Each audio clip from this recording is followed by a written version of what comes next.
Hi guys, मैं कुशल हूँ आईसेट भोपाल से और आज हम सिग्नल्स एंड सिस्टम्स कोर्स का मॉड्यूल 10.5 सीखेंगे जिसमें हम जानेंगे कि डिस्क्रीट टाइम सिग्नल से हम कंटिन्यूअस टाइम सिग्नल रिकंस्ट्रक्ट कैसे कर सकते हैं। तो 10.4 मॉड्यूल में हमने सीखा था कि हमारे पास अगर कोई कंटिन्यूअस टाइम सिग्नल दिया हुआ है तो इम्पल्स ट्रेन सैम्पलिंग के माध्यम से हम उसे डिस्क्रीट टाइम में कैसे कन्वर्ट कर सकते हैं। बट जैसा कि हमने देखा था कि हमें फाइनली डिस्क्रीट टाइम सिग्नल को प्रोसेसिंग करने के बाद में उसे वापस से कंटिन्यूअस टाइम केस में भी रिकंस्ट्रक्ट करने की जरूरत पड़ती है। तो आज हम देखेंगे कि ये रिकंस्ट्रक्शन किस तरीके से होता है। तो आज है हमारा module 10.5 reconstruction of continuous time signals.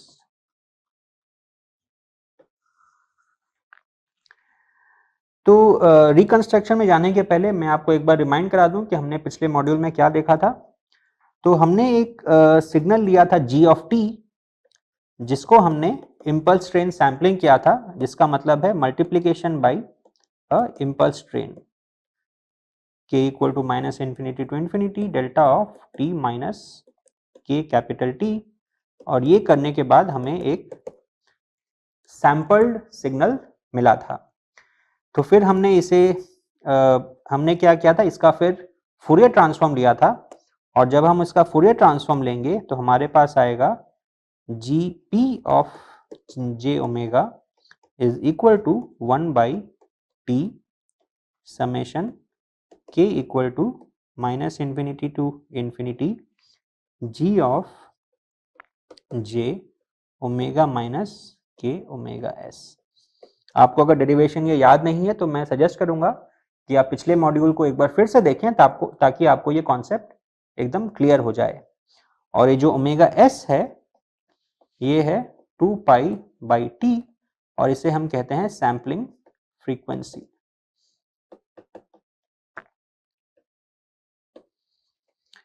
तो हम अगर इसे पिक्टोरियली डिपिक्ट करना चाहें तो क्या होगा कि हम अगर टाइम डोमेन में अगर हम सैम्पलिंग कर रहे हैं तो फ्रीक्वेंसी डोमेन में हमारा फूरियर ट्रांसफॉर्म क्या है वो पीरियोडिक हो जाता है, क्योंकि इस समेशन का मतलब क्या है कि हमारा जो original signal g of t का जो फूरियर ट्रांसफॉर्म था g ऑफ j ओमेगा, हम उसे omega s 2 omega s 3 omega s और वैसे ही minus omega s minus 2 omega s minus 3 omega s इन सारे फ्रीक्वेंसीज पे शिफ्ट करके हम इन सबको ऐड कर रहे हैं, उससे हमें ये सिग्नल का Fourier transform Gp of j omega आ रहा है।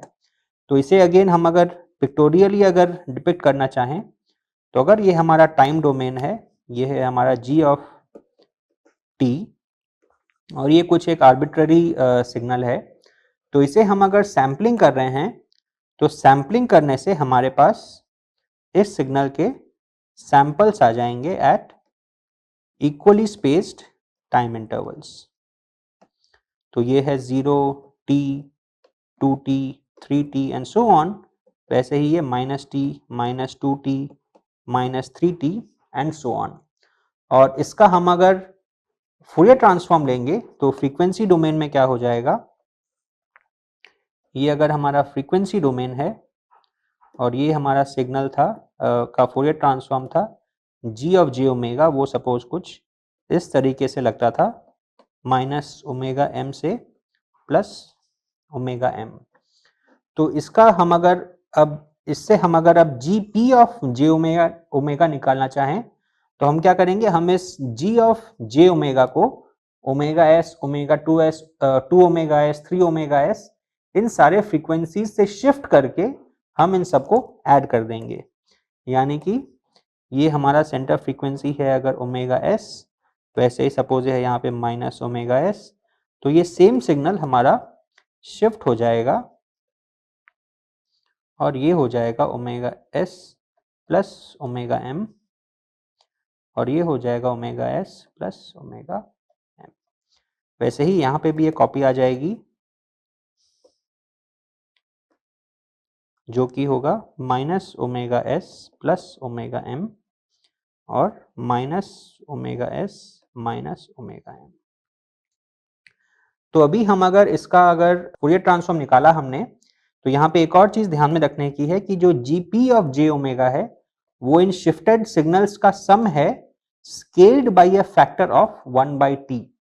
यानी कि हमारा जो g था उसका मैग्नीट्यूड अगर 1 था तो हमारा gp का मैग्नीट्यूड सब जगह पे हो जाएगा 1/t एंड सो ऑन। तो अभी सवाल आता है कि हम रिकंस्ट्रक्ट किस तरीके से कर सकते हैं।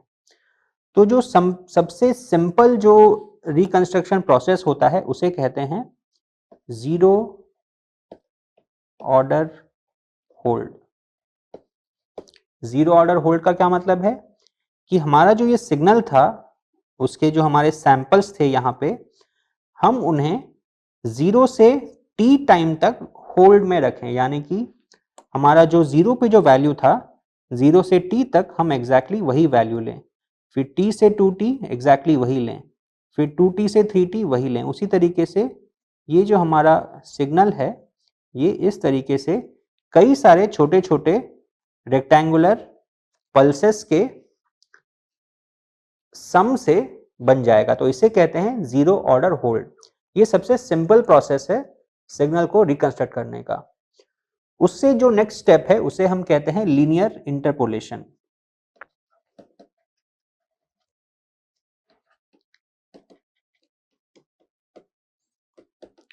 तो लीनियर इंटरपोलेशन क्या होता है? अगेन जो हमारे सैंपल्स थे अलग अलग, वहां पे इस तरीके से हॉरिजॉन्टल लाइन ड्रॉ करने के बजाय हम क्या कर सकते हैं कि ये जो अलग अलग टिप्स हैं हमारे सैंपल सिग्नल के, उन दोनों को हम ऐसे स्ट्रेट लाइन से हम जोड़ सकते हैं।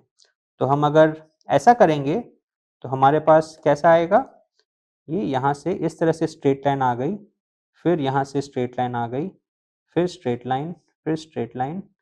इस तरीके से हम इन्हें स्ट्रेट लाइन से जोड़ते हुए हम सारे जो टिप्स हैं हमारे सैंपल्स के उन सबको हम कनेक्ट कर सकते हैं। तो इसे कहते हैं लीनियर इंटरपोलेशन। ये एक अगेन एक सिंपल प्रोसेस है लेकिन जीरो ऑर्डर होल्ड से थोड़ा सा आगे है।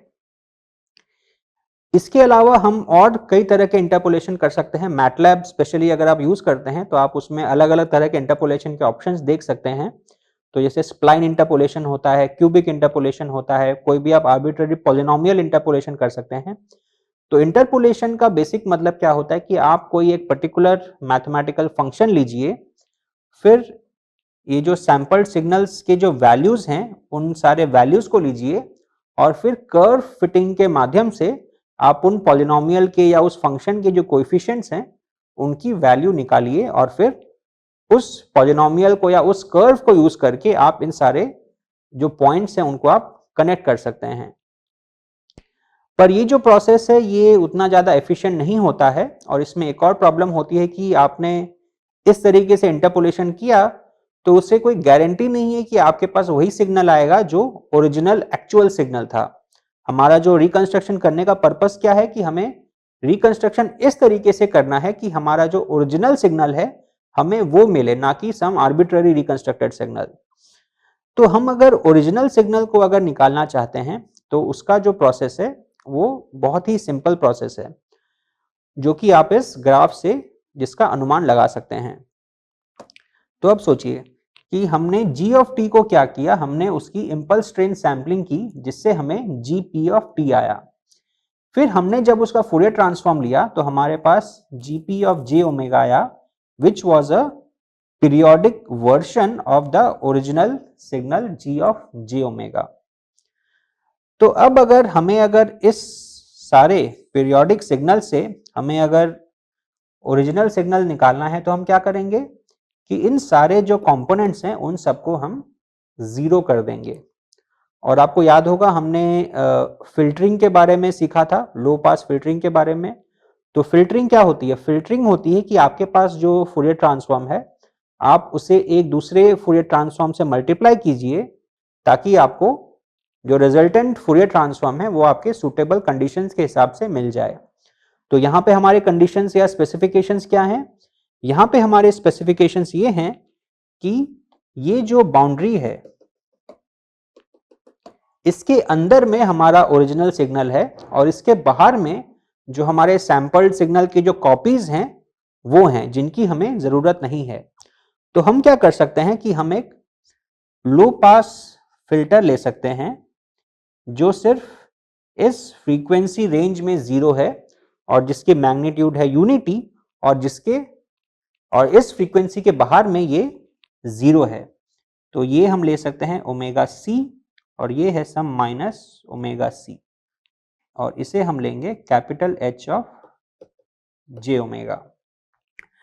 तो अगर जीपी ऑफ, ये जो हमारा जीपी ऑफ जे ओमेगा है जिसमें इन्फाइनाइटली मेनी पीरियोडिक कॉपीज हैं, अगर हम इस जीपी ऑफ जे ओमेगा को लेंगे और उसे इस कैपिटल एच से अगर हम मल्टीप्लाई कर देंगे तो हमारे पास सिर्फ जो ओरिजिनल सिग्नल का जो फूरियर ट्रांसफॉर्म था वही बच जाएगा और बाकी सारे जो कॉपीज हैं वो 0 हो जाएंगे।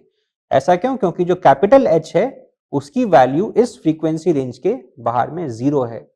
तो ये है सबसे सही तरीका एक सैंपल्ड सिग्नल को वापस कंटिन्यूअस टाइम में रिकंस्ट्रक्ट करने का।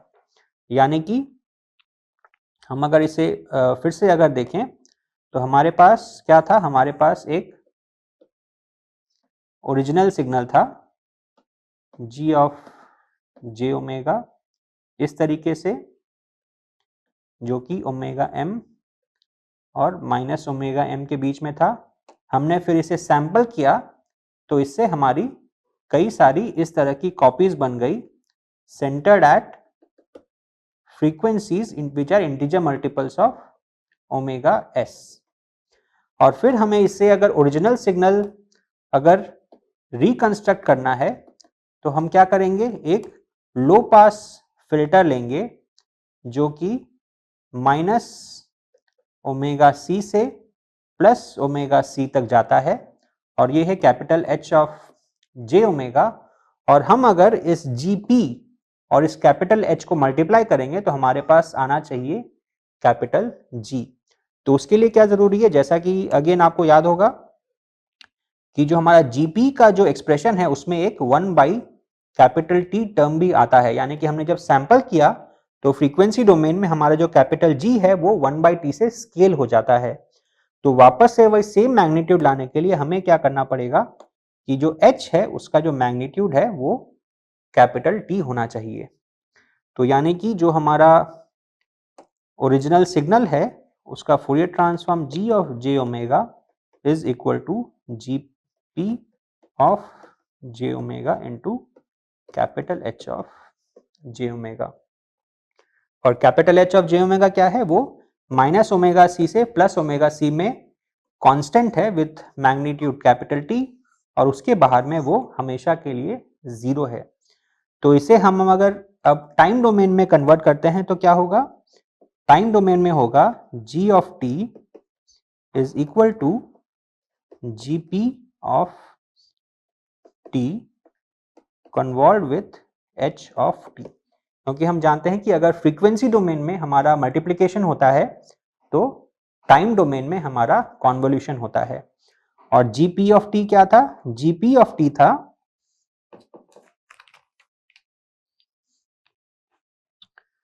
Summation K equal to minus infinity to plus infinity G of K T delta of T minus K T. अब ये जो है इसे हम कन्वॉल्व कर रहे हैं एच ऑफ टी के साथ में।